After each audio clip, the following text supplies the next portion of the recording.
Bunu yadında saxla. Allahdan uzaq düşən insan qədər qorxulu ikinci bir insan yoxdur, ikinci bir varlıq yoxdur. Görürsən də son dövrlərdə Azərbaycanda necə qan donduran hadisələr baş verir. Niyə əvvəl bu olmurdu? 5 il, 10 il bundan qabaq niyə bizim ölkədə bu cür cinayətlər olmurdu? Biz əvvəl normalda bu cür cinayətləri ya Türkiyədən, Moskvadan, nə bilim Amerikadan, xarici ölkələrdən eşidirdik. Amma artıq ən qatı cinayətlər bizim ölkəmizdə baş verir. Bilirsən niyə? Çünki insanlarda kütləvi şəkildə Allahsızlaşma gedir. Allahın adı gələndə artıq insanları gülmək tutur. Gülməli gəlir ki, Allah var.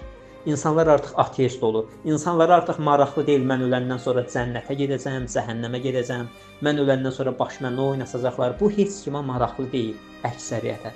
Ona görə də insanlar artıq duyğusuzlaşıb, insanlar daşlaşıb. Görürsən, məsəl üçün, əvvəl bilirsən də bizim millətdən çox yardımsevər, rəhimli xalq yox idi.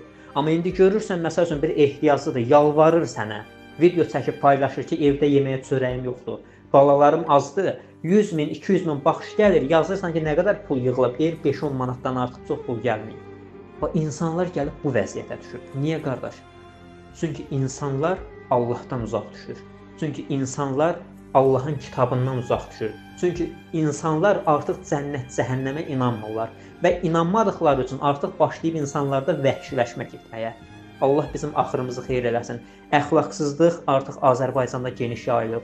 Boşanma artıq Azərbaycanda geniş yayılıb. İnsanlar artıq evlənməkdən çox əylənməyə meyl edirlər. Azərbaycanın, qardaşım, fatihəsi çoxdan verilib.